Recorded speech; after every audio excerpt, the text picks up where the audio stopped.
కావచ్చు టౌన్లో మెప్మా, రూరల్లో డ్వాక్రా. గత ప్రభుత్వంలో జగన్మోహన్ రెడ్డి ప్రభుత్వంలో ఎవరైతే గ్రూపుల పేరిట బ్యాంకులను కానీ గ్రూపు సభ్యులను కానీ మోసం చేశారో, ఎవరైతే వాడుకున్నారో వాళ్ళ దగ్గర రికవరీ చేస్తాం, ఎవరిని వదిలిపెట్టాం. గ్రూప్ సభ్యులను మోసం చేసి కూడా గ్రూప్ లీడర్ డ్రా చేశారు, కొంతమంది ఆర్పీలు డ్రా చేశారు, కొంతమంది యానిమేటర్లు డ్రా చేశారు, కొంతమంది మండల లెవెల్లో ఉన్నవాళ్ళు డ్రా చేశారు. మన కలెక్టర్ కాన్ఫరెన్స్లో కూడా మన జిల్లా కలెక్టర్ ముఖ్యమంత్రి గారి దృష్టికి కూడా తీసుకొచ్చారు. దీని మీద సీరియస్గా తీసుకుంటున్నాము. ఎవరు వాడుకుంటే వాళ్ళు కట్టాల్సిందే, ఎక్కడ ఎగ్జంప్షన్ లేదు. ఎవరు వాడుకున్నారో వారు కడితే గౌరవంగా ఉంటుంది, కట్టలేదు క్రిమినల్ చర్యలు ఉంటాయి. రికవరీ చేసేదాకా వదిలిపెట్టాం. ఈరోజు మా గ్రీవెన్స్లో కూడా మధ్యనగర్ వాళ్ళు కూడా వచ్చారు. గత ఆర్పీ మా దగ్గర డబ్బులు తీసుకొని కట్టడం లేదని పోలీసుకు కూడా చెప్పాం, సీరియస్గా యాక్షన్ తీసుకుంటాం.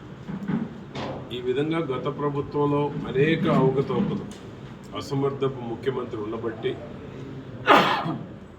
దౌర్జన్యంగా అధికార దుర్వినియోగం చేసి అటు ఒక బ్యాంకులను వదిలిపెట్ల కోఆపరేటివ్ సొసైటీ బ్యాంకుల్ని, ఒక పక్క ఈ డ్వాక్రా సంఘాలను బ్యాంకుల్ని మోసం చేశారు. ఇవన్నీ రికవరీ చేయటం జరుగుతుంది. ఈ ప్రభుత్వంలో అవకతవకలకి అక్రమంగా డబ్బులు కాజేసేదానికి అవకాశం లేదు. సీఎం గారు వాళ్ళ ఆస్తులు చేస్తారు. మన కలెక్టర్ కాన్ఫరెన్స్లో తీసుకెళ్లారు, సీరియస్గా ఎదమన్నారు. వాళ్ళ ఆస్తులు ఏమున్నాయో రెవెన్యూ రికవరీ యాక్ట్ కింద రికవరీ కూడా చేస్తారు. గత ప్రభుత్వంలో ఇవన్నీ కొత్త పద్ధతులు నేర్చుకున్నారు. డబ్బులు ఎట్టగా చేయొచ్చు, డబ్బులు ఏ విధంగా బ్యాంకులను మోసం చేయొచ్చు, అన్ని రకాలుగా పాల్పడ్డారు. 5 ఏళ్ళు ఒక్క లేఅవుట్ అప్రూవల్ తీసుకోవాలి. గత ప్రభుత్వంలో మంత్రి కావచ్చు, మంత్రి కుటుంబ సభ్యులు కావచ్చు, మంత్రి బంధువులు కావచ్చు, గత అవినీతి మంత్రి బంధువులు కావచ్చు, ఈరోజు ఆ ఫ్లాట్లు కొన్న వాళ్ళంతా ఇబ్బంది పడుతున్నారు. కాలువలన్నీ అమ్మేశారు, డొంకలు అమ్మేశారు, పేపర్ మీద గీతలు గీశారు, అమ్మేశారు. ఆ అమ్మటంలో కూడా ఏం చేశారు, ఈ మధ్యలో డబ్బులు కొట్టేసిన ఆయన పేరు ఎక్కడ ఉండదు, ఈయన పేరు ఎక్కడ ఉండదు, ఓన్లీ అగ్రిమెంట్. ఆ గీతలు గీసి అమ్మిన వాళ్ళకి నేరుగా రిజిస్టర్ చేయించారు ఆ భూమి ఉన్న చేత. ఈ అమ్మిన ఆయన ఎక్కడ పిక్చర్లో దొరకడు. అమ్మిన ఆయనకి, కొన్న ఆయనకి పోయి అడగడానికి కూడా రైట్ లేదు. చిలకలూరుపేటలో గత 5 ఏళ్లలో ఇదే మోసాలు జరిగినాయి. అందుకనే పేట అభివృద్ధి కావట్లేదు.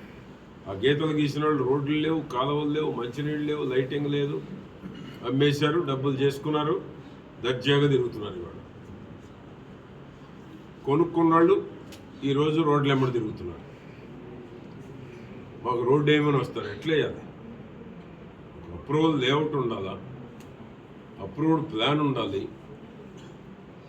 ఇన్ని గజాల రోడ్డు, ఇన్ని అడుగుల రోడ్డు అనేది ఉండాలి. చిలకలూరుపేట చరిత్రలో గత 5 ఏళ్లలో ఆ అవినీతి మంత్రి, ఆ మంత్రి కుటుంబ సభ్యులు, ఆ మంత్రికి బాకా ఊదేవాళ్ళు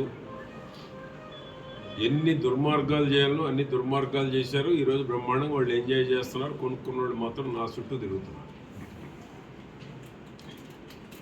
ఇది గత 5 ఏళ్ల యొక్క అక్రమాలు, అరాచకాలు, దౌర్జన్యాలు. ఇప్పుడు వచ్చాళ్ళు ఏదో పెద్ద మాటలు మాట్లాడతారు. ముందు గత 5 ఏళ్లలో జరిగిన ట్రాన్సాక్షన్ బయటికి తీయమనండి. అసలు ఎవరెవరు ఫ్లాట్లు అమ్మారు, గీతలు గీసి వాళ్ళకి జవాబు చెప్పమనండి.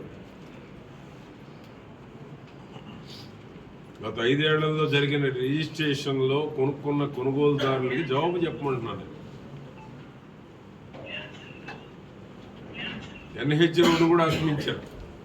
ఎన్హెచ్ రోడ్డును కూడా టీబీ హాస్పిటల్ ఏఎంజీ వాళ్ళది, ఎన్హెచ్ వాళ్ళు డబ్బులు ఇస్తే దాన్ని కూడా లేఅవుట్ వేసేసారు కొంత పార్టీ. ఈ విధంగా గవర్నమెంట్ డొంకలు, గవర్నమెంట్ రోడ్లు, నాగార్జున సాగర్ కెనాల్స్, మాస్టర్ ప్లాన్లో రోడ్లు ఉంటే అవి కూడా అమ్మేశారు. ఈ విధంగా అరాచకాలన్నీ చేశారు. మొత్తం బయటికి తీస్తున్నాం. ఎవరెవరు కాలువ ఆక్రమించి రోడ్లు అమ్మారు, రోడ్లు ఆక్రమించి చేసి ఎవరు అమ్మారు, మాస్టర్ ప్లాన్లో ఉంటే కూడా అమ్మేశారు. పాపం తెలియక కొనుక్కున్నారు.